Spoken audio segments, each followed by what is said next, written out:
The morning Hollywood learned that Robert Redford had died did not arrive with sirens, flashing headlines, or frantic press conferences.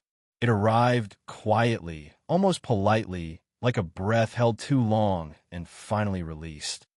There were no urgent statements from studios, no crowds gathering behind velvet ropes. Instead, there was silence.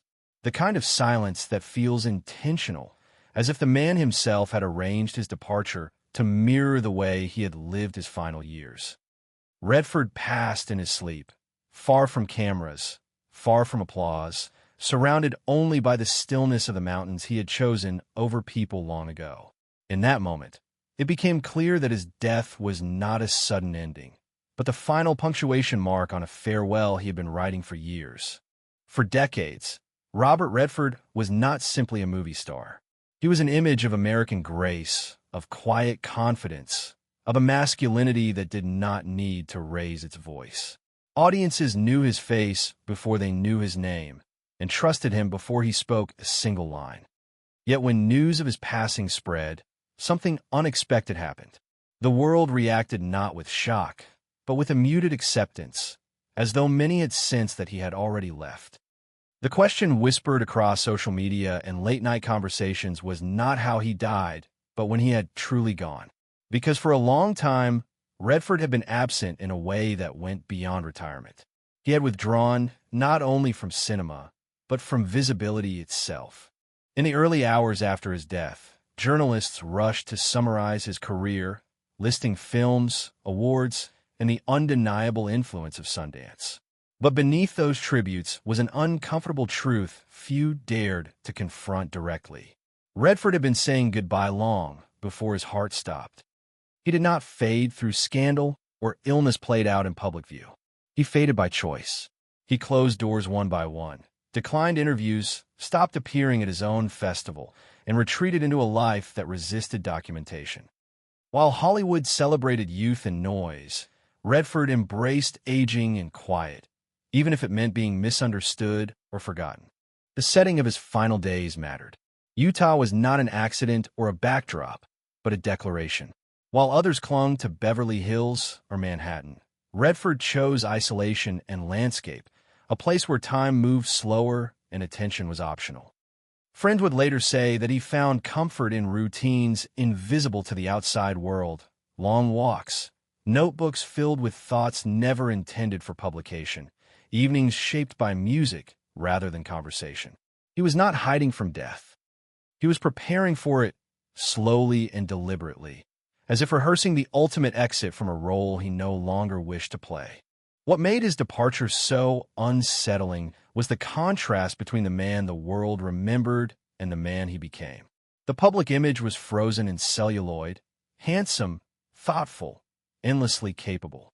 The private man, however, had grown tired of performing even himself. Loss had hollowed him in ways applause could not repair. The grief he carried was not dramatic enough for headlines, yet heavy enough to reshape his entire existence. Each step away from public life was less a retreat and more an act of preservation, a refusal to let the world watch him diminish. There was no final interview, no carefully crafted farewell speech. Redford did not explain himself because he did not believe silence required justification. In his worldview, meaning was not something to be announced, but something to be lived quietly until it no longer could be. This is why his death felt strangely consistent with the life he chose near the end. It did not interrupt a story. It completed one. The man who once defined a generation of cinema chose to leave without asking whether he would be missed. As the first tributes poured in, a pattern emerged. Colleagues spoke of integrity, restraint, and a man who listened more than he spoke. Admirers shared images of his younger self, as if clinging to a version of him that had already vanished. Yet the most powerful reaction came from the absence of spectacle.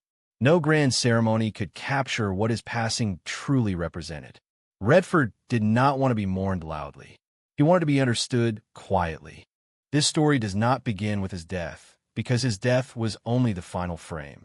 The real story lies in the years when he stepped away, when each choice he made carried the weight of a goodbye no one noticed at the time. To understand his final moment, one must look not at the bed where he died, but at the long road that led him there, a road marked by renunciation, restraint, and a profound belief that some endings are most honest when they happen without witnesses. Robert Redford was never meant to belong easily to the world that later crowned him. Long before fame gave his silence an aura of mystery, silence was simply how he survived. He was born into a working-class household where ambition existed, but certainty did not. His father worked hard and expected discipline. His mother carried warmth that would vanish too early. When she died while he was still young, the loss carved a hollow space that never truly closed. Friends from those years later recalled a boy who laughed easily, but withdrew just as quickly, as if he already understood that attachment carried a price. That early fracture shaped everything that followed, even when success disguised it. His youth was restless, defined less by direction than by resistance. School felt confining, authority abrasive. He drifted through expectations without committing to any of them, eventually being expelled from college, an event often reduced to a footnote but deeply formative. That expulsion did not produce rebellion in the dramatic sense. Instead, it produced distance. Redford traveled through Europe with little money and even less purpose, absorbing museums, cafes, and long stretches of solitude. He painted, drank, wandered, and learned what it meant to be anonymous. Those months taught him how to disappear, a skill that would later become central to his survival. When he returned to the United States and turned toward acting, it was not with hunger for attention, but with a desire for structure. New York offered anonymity wrapped in possibility. Training at a dramatic academy forced discipline onto a temperament that resisted it, yet something in that restraint appealed to him. Acting did not ask him to explain himself, only to observe, to listen, to inhabit others without revealing too much of his own interior life. Even then, classmates noticed that he never chased the spotlight. He waited. He watched. He seemed content to let opportunities arrive rather than force them. Early roles reflected this tension. Casting directors saw the looks, but directors sensed something more complicated behind them. Redford did not project bravado or aggression. He projected thought.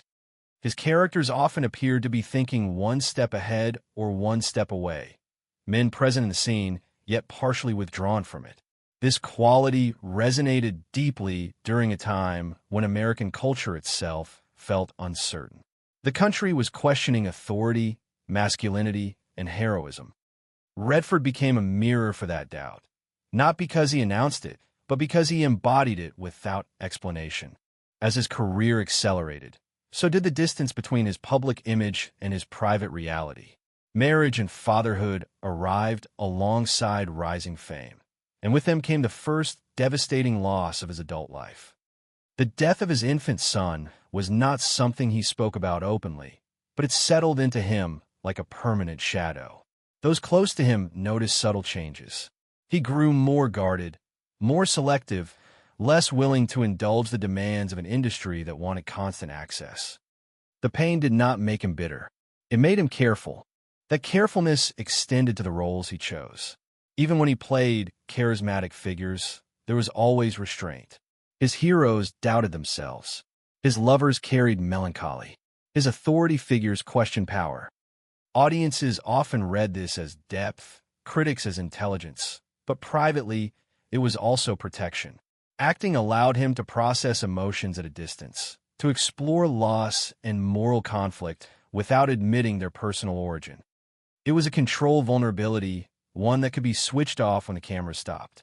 Success followed him relentlessly through the late 1960s and 70s, but he never seemed fully comfortable with it. Interviews from that period reveal a man uneasy with celebrity language. He deflected praise, redirected questions, and avoided myth-making about himself. While peers embraced excess or visibility, Redford quietly invested his energy elsewhere. Environmental causes, political engagement, and later the nurturing of independent cinema offered him something Hollywood could not: purpose without exposure. These interests were not hobbies. They were lifelines. The creation of Sundance was not merely an artistic project. It was an escape route. By choosing Utah, by centering voices that did not belong to the studio system, Redford was building an alternative identity that did not depend on his face or his fame. He became a facilitator rather than a centerpiece. This shift did not happen suddenly. It evolved from years of discomfort with being watched, with being reduced to an image that no longer aligned with how he felt inside. Sundance allowed him to stand slightly to the side, influential yet unseen. Privately, however, life continued to test him. Relationships strained under the weight of grief and distance. Fatherhood remained marked by both love and fear, as if attachment itself had become a risk he could not fully accept. Friends described him as loyal but elusive, present yet difficult to reach. He listened deeply, spoke sparingly, and avoided emotional exhibition. This was not coldness. It was self-preservation. By the time he reached the later stages of his career, the pattern was set. Redford did not collapse under fame, nor did he triumphantly transcend it. He learned to live alongside it, while quietly preparing an exit. The seeds of his final withdrawal were planted decades earlier, in childhood loss, youthful exile, and a lifetime spent balancing visibility against the need to remain whole. To understand his eventual disappearance, one must see it not as rejection, but as continuity. The man who would later leave the world in silence had been practicing that silence his entire life. The slow unraveling that defined Robert Redford's final chapter did not announce itself with a single event. It arrived through a sequence of small withdrawals that only made sense when viewed together. There was no scandal, no dramatic illness exposed to the public, no legal battle or public collapse. Instead, there were silences that grew longer, absences that became permanent, and decisions that felt final even when they were framed as temporary.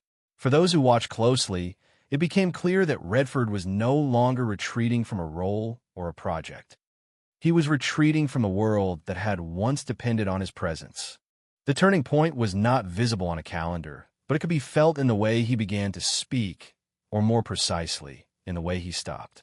Interviews became rare and then nearly non-existent. Invitations were declined without explanation. Public appearances thinned until they ceased altogether. Even within the institution he had built, Sundance, his physical presence faded. He had created a sanctuary for voices outside the system. Yet he himself began to step outside his own creation. Those close to him sensed fatigue that went beyond age. It was not physical exhaustion. It was existential. Behind that fatigue was a private weight he carried with increasing difficulty. The loss of his children was not a memory that softened with time. It deepened. Years earlier, the death of his infant son had planted a grief that never healed. Later, when his son James died after a long and complicated illness, the wound reopened with brutal familiarity. Redford did not process this loss in public. He did not offer statements or explanations. He withdrew completely, as if words themselves had become inadequate. Friends later recalled that he spoke of time as something fragile, something that could not be wasted on noise. During this period, those who worked with him noticed subtle changes. On sets, he was more distant, more introspective. He arrived prepared, did his work with precision, and left without lingering. There was no decline in professionalism, but there was a sense that his heart was no longer invested in the machinery of filmmaking. Cinema, once his language for understanding the world, began to feel insufficient.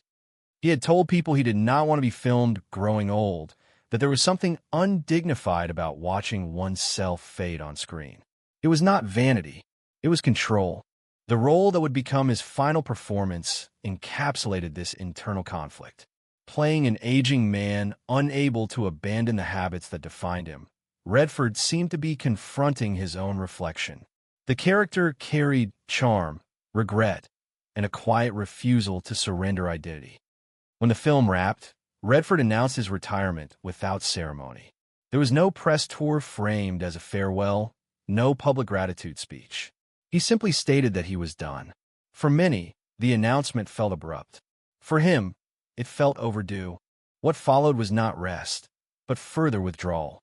Redford returned fully to Utah, to the landscape that had long offered him refuge from visibility. His days became structured around solitude. Walking, drawing, reading, listening to music late into the night. Communication narrowed to a small circle. Messages went unanswered. Visits were limited. Those who reached him sensed a man protecting something fragile within himself. He was not depressed in the clinical sense, nor was he resigned. He was deliberate. He had chosen a smaller life and guarded it fiercely. There were rumors during these years. Some speculated about illness, others about cognitive decline. None of it was confirmed, and none of it truly mattered. The truth was simpler and more unsettling. Redford had decided that his story no longer required an audience. The world, increasingly loud and performative, repelled him. The values he had fought to protect within cinema felt diluted, replaced by speed and spectacle. Even Sundance, once his idealistic refuge, had evolved into something he barely recognized. He spoke privately of disappointment, of watching a space meant for quiet discovery become another marketplace. Emotionally, the consequences were profound. Redford lived with a persistent sense of loss that extended beyond family. He mourned an era, a way of working, a belief in depth over exposure. This mourning did not manifest as bitterness. It manifested as detachment. He was polite but unreachable, warm but distant.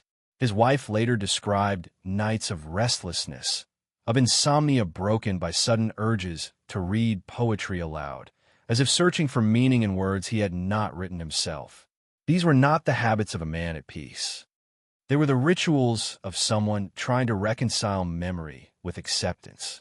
Observers often mistake withdrawal for weakness, but in Redford's case, it was an assertion of autonomy. He refused to let his final years be defined by decline, speculation, or forced relevance. In an industry that demands perpetual presence, his absence became his final statement. He did not want a final bow. He wanted coherence. To live quietly was the only way to preserve the self he felt slipping away. As time passed, even those closest to him adjusted to his distance. They learned not to push, not to insist. He did not want reassurance. He wanted stillness. And in that stillness, he began to let go. Not suddenly, but gradually, like someone closing rooms in a house one by one. The public room went first, then the professional one, then even the private spaces of conversation and correspondence. What remained was a man and his memories, standing at the edge of his own life, no longer struggling against the passage of time. This was the true biographical event of his later years.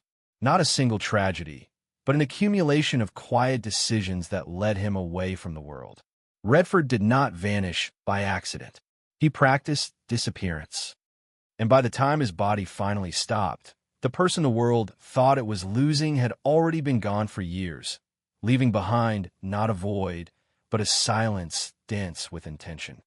The consequences of Robert Redford's withdrawal did not arrive with a single reaction, but spread outward slowly, touching different circles in different ways.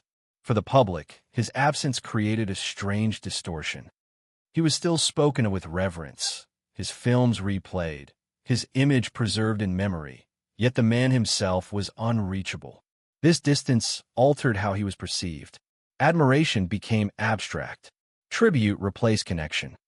In stepping away, Redford allowed himself to become an idea rather than a presence, and that transformation carried both dignity and cost. Within Hollywood, his disappearance was quietly destabilizing. Redford had long functioned as a moral reference point, someone whose choices suggested that success did not require surrendering values. When he stopped appearing, stopped speaking, stopped advising, that reference vanished. Younger filmmakers still cited his influence, but without the living counterexample, his principles felt easier to ignore.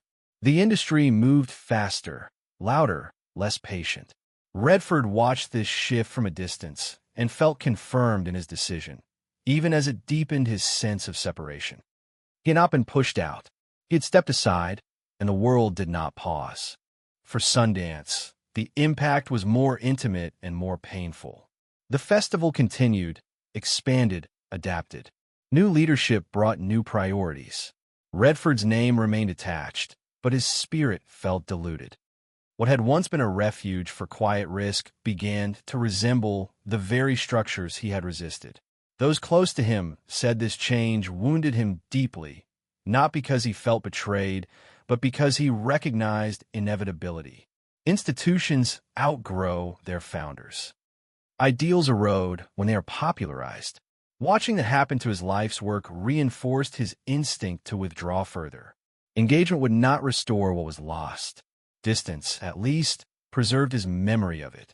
Personally, the effects were heavier. Isolation sharpened grief rather than easing it. Without the distractions of work or public obligation, Redford faced his losses without mediation. The deaths of his children echoed more loudly in quiet rooms. Time, instead of healing, clarified what could never be repaired. He carried these realities without complaint, but not without strain. Those closest to him noticed a man who functioned but did not rest, who slept poorly and woke early, who filled notebooks with thoughts he never shared. He was not consumed by despair, but he was not comforted by meaning either. Life had narrowed, and within that narrowing, emotions intensified. His marriage bore the weight of this retreat. Privacy can protect a relationship, but extreme withdrawal also creates distance within intimacy. Redford loved deeply, but he loved quietly, and quiet can be difficult to interpret. His partner became both witness and boundary, one of the few people allowed inside the small world he constructed. This closeness came with responsibility. To share space with someone withdrawing from life requires patience and acceptance without reassurance. She later spoke of tenderness, of moments of calm connection, but also of nights defined by restlessness and unspoken sorrow. The absence of conflict did not mean the presence of peace. For friends, the loss was gradual and ambiguous. Redford did not sever ties dramatically. He simply stopped initiating. Phone calls became rarer. Messages went unanswered. Invitations were declined with kindness but finality. Those who knew him best understood that persistence would only push him further away. They learned to accept the new terms of the relationship: brief visits, limited conversation, long silences. In doing so, they too experienced a kind of mourning for the man he had been in their lives. He was still alive, still warm, still thoughtful, yet increasingly unreachable. The broader cultural response to his withdrawal revealed something uncomfortable about fame itself. When Redford stepped away, there was little collective effort to understand why. The world is accustomed to narratives of decline explained through scandal or illness. His refusal to provide such a narrative left a vacuum. Speculation filled the space, but curiosity did not translate into care. In choosing silence, he forfeited control over interpretation. The price of dignity was misreading. Some saw arrogance, others fragility. Few recognized coherence. Emotionally, the ultimate consequence of his retreat was not loneliness, but clarity. Redford came to understand that belonging had always been conditional, dependent on usefulness and visibility. By removing himself, he tested those conditions and accepted the outcome. He did not seek reassurance that he mattered. He assumed impermanence as fact. This acceptance did not make him joyful, but it made him consistent. His life, once split between public ideal and private pain, became smaller but more aligned. The final years were defined by routine rather than events. Days unfolded predictably, anchored in nature rather than schedules. This predictability was not stagnation. It was a buffer against the chaos he no longer wished to navigate. In this reduced world, Redford confronted aging without distraction. He felt time not as urgency, but as presence. The question was no longer what he would do next, but how he would inhabit what remained. These consequences did not resolve into a neat moral. Withdrawal did not heal his grief. Silence did not erase regret. but neither did engagement promise relief. Redford chose the path that allowed him to remain intact, even if it meant losing relevance, influence, and connection. In the end, the cost of staying visible felt greater than the cost of disappearing. His retreat reshaped not only how others remembered him, but how he experienced himself. And that internal shift, invisible and irreversible, was perhaps the most profound consequence of all. There are stories about Robert Redford that never reached interviews or retrospectives, fragments of a life lived deliberately away from the frame. They circulated quietly among a small circle of friends, collaborators, and family members who understood that speaking about him required restraint. These stories were not dramatic revelations. They were moments, gestures, habits that revealed a man more fragile and more thoughtful than the image preserved on screen. In their subtlety, they carried more weight than any public confession ever could. One such detail was his relationship with writing. Redford kept notebooks for decades, filling them with observations that were never intended for an audience. He did not write memoirs or reflections on fame. He wrote impressions, lines about light shifting on a mountain, about a sentence from a poem that stayed with him, about the quiet disappointment of watching something he loved change beyond recognition. Those who glimpsed these notebooks said the tone was not bitter, but tired, as if the act of writing was less about expression and more about containment. He was not trying to explain himself. He was trying to hold himself together. Another detail involved his daily walks. Even as age slowed him, he insisted on walking alone through familiar paths near his home. He did not bring a phone. He did not announce where he was going. These walks were rituals of solitude, moments when he could exist without being observed. Friends who worried about his safety suggested company. He refused gently but firmly. Walking alone was not a preference. It was a necessity. It was how he reminded himself that he still belonged to the world outside of people's expectations. Music played a similar role. Redford listened obsessively to jazz in his later years, especially late at night when sleep eluded him. He favored records that emphasized restraint and space, musicians who understood the power of leaving notes unsaid. There were nights when he would sit in the dark, letting the music fill the room without interruption. His wife later recalled that he seemed most present in those moments, eyes closed, breathing steady, as if the music allowed him to rest inside himself when nothing else could. There were also unspoken efforts to give without being seen. Redford supported environmental and artistic causes quietly, often anonymously. He disliked public acknowledgement, not out of false modesty, but because recognition altered intention. Once a gesture was visible, it no longer belonged solely to its purpose. This belief extended to personal relationships. When friends struggled, he helped discreetly, never mentioning his involvement. He believed that dignity required invisibility. Those who worked with him late in his career noticed an unusual generosity paired with distance.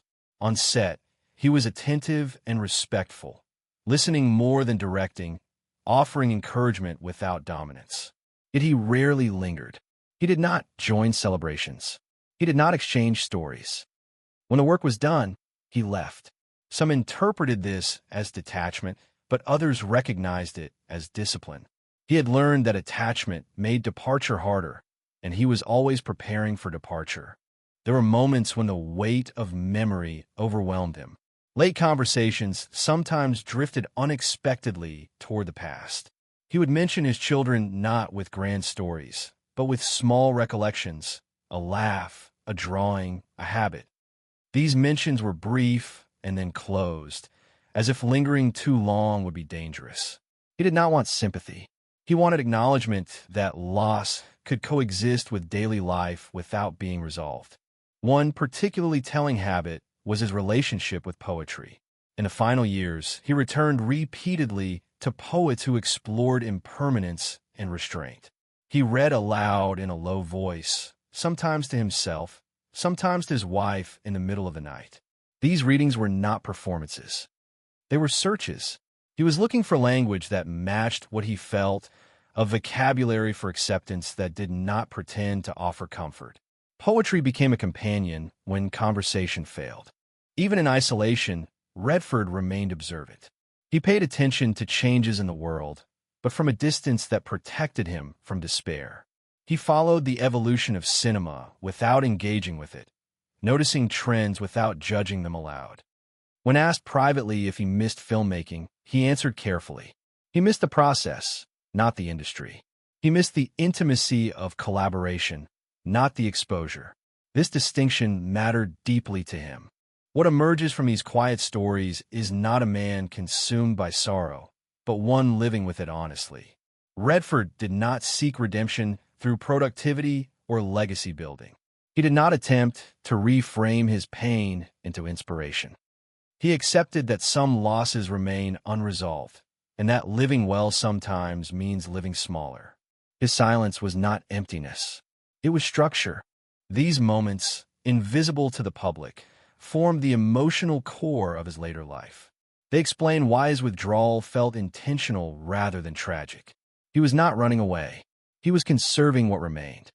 In a world that demands constant articulation, he chose to protect meaning by refusing to articulate it. That choice may have made him harder to understand, but it allowed him to remain faithful to himself.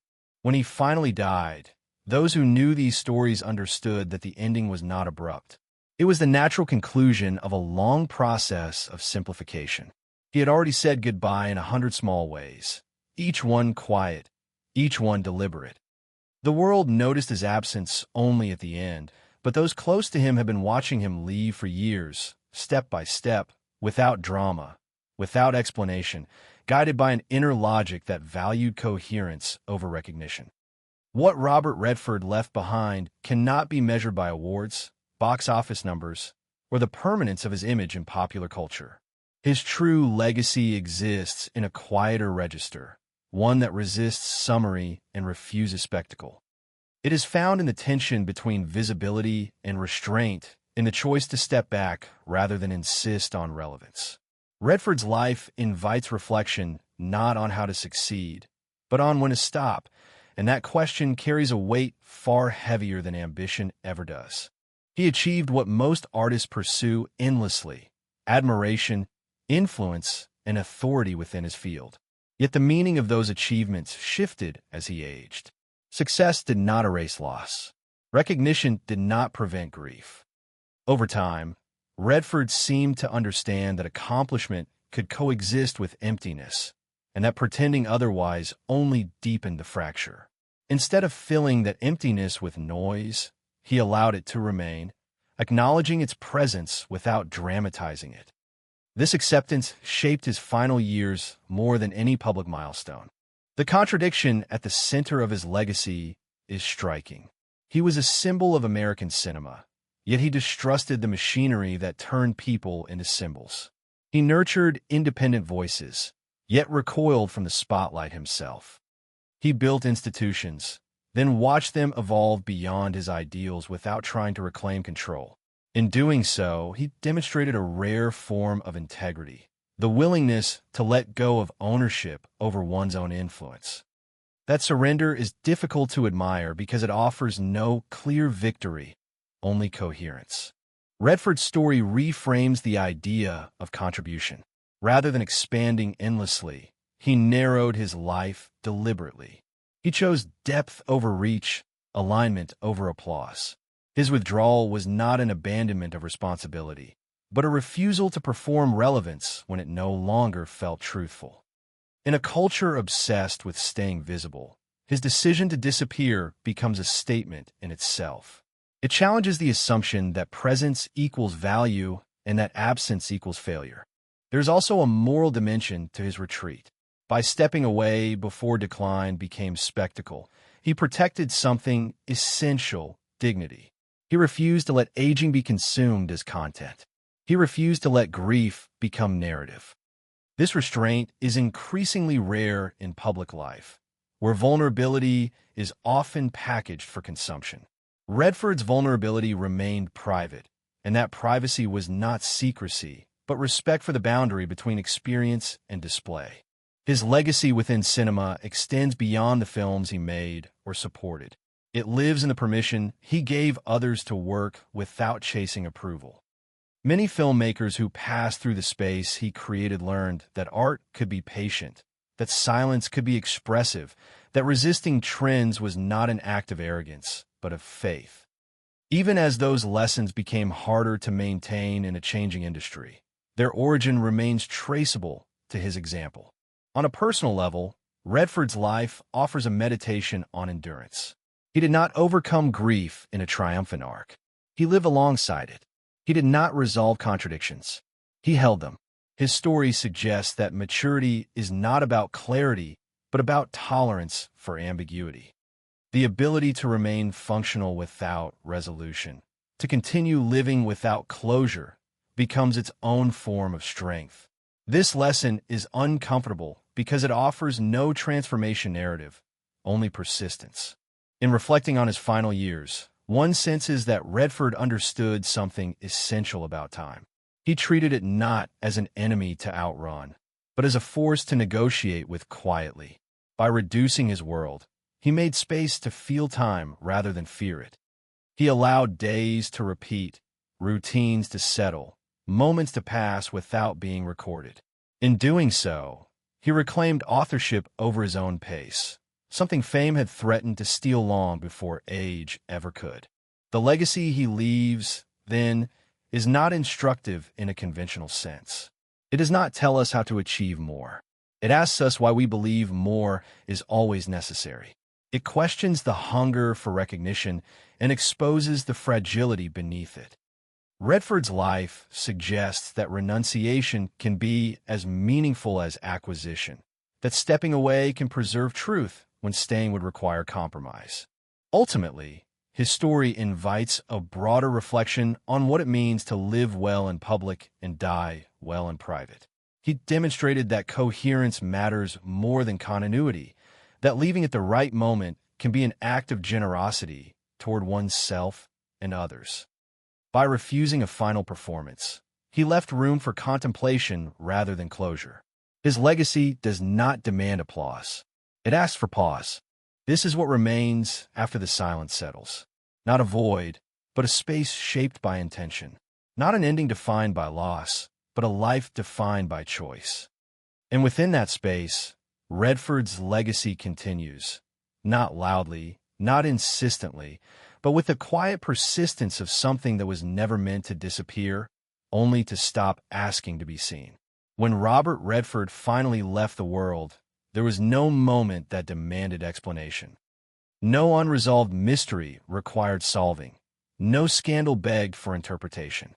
What remained was a long silence that had already done the work of a farewell. His death did not close a chapter so much as confirm what had been unfolding for years. The man the public mourned had been gradually releasing himself from their gaze, not out of bitterness, but out of conviction. He believed that some endings are only honest when they are unobserved. In the days that followed, tributes appeared everywhere, carefully worded, respectful, nostalgic. They praised his beauty, his intelligence, his influence. Yet beneath the surface of those tributes lay a deeper unease. Redford had refused the usual script. He had not allowed himself to be framed as a heroic survivor, a tragic victim, or a cautionary tale. He denied the world the comfort of a neatly packaged ending. In doing so, he forced a more difficult kind of remembrance, one that required reflection rather than consumption. His final act was not a performance, but a withdrawal. By choosing silence over spectacle, he challenged the culture that thrives on constant exposure. He reminded us that meaning does not always announce itself, and that dignity can be preserved by restraint. This refusal to dramatize his own decline stands in contrast to a world that increasingly demands confession, visibility, and emotional accessibility from its public figures. Redford chose opacity, not as a defense, but as an ethic. What makes his departure resonate so deeply is that it mirrors the themes he spent a lifetime exploring. His characters often stood slightly apart, observing rather than dominating, questioning rather than declaring. They were men aware of limits, aware of consequences, aware that power carried moral weight. In the end, Redford lived as those characters did. He stepped back when stepping forward no longer aligned with his values. He accepted disappearance as a form of authorship. For those who admired him, this choice is unsettling. It denies fans the reassurance that their admiration was returned or even acknowledged. But perhaps that discomfort is the point. Redford did not belong to his audience, just as he never fully belonged to Hollywood. He was generous with his work, but protective of his inner life. By leaving without spectacle, he preserved the boundary between what is shared and what remains private, a boundary increasingly rare and increasingly necessary. His story asks a question that lingers long after the final credits fade. What does it mean to exit well? Not to succeed endlessly, not to remain relevant at all costs, but to leave without distortion, to stop before the image fractures, to trust that what mattered will endure without reinforcement. Redford answered that question with his life rather than his words. There is a temptation to romanticize his withdrawal, to frame it as wisdom attained or peace achieved. That would be a mistake. His final years were not free of struggle, nor were they marked by resolution. Grief remained. Doubt persisted. What changed was not the presence of pain, but the way he chose to coexist with it. He did not seek to overcome loss. He sought to live honestly beside it, without turning it into narrative. In remembering Robert Redford, it may be more accurate to think not of a star fading, but of a man narrowing his focus. He reduced the noise, the demands, the roles imposed upon him. What remained was a core identity shaped by values rather than validation. That identity did not require witnesses. It required coherence. His passing leaves behind a pause rather than a void, a moment of stillness in a culture that rarely allows it. In that pause, we are invited to consider our own relationship with visibility, with ambition, with the fear of being forgotten. Redford suggests that forgetting is not always a failure. Sometimes it is a release. The last image we are left with is not of a man in decline, but of someone who understood when to step away. He did not wait to be dismissed. He chose to leave. That choice, quiet and uncompromising, is his final statement. It asks nothing of us except attention, not to noise but to silence. And perhaps that is the most lasting impression he offers, that a life can be complete without a final explanation. That departure does not require permission, that some legacies speak most clearly when they stop speaking at all. Would you like to make any adjustments to this final part? Or is there anything else you would like to add or refine in the overall script?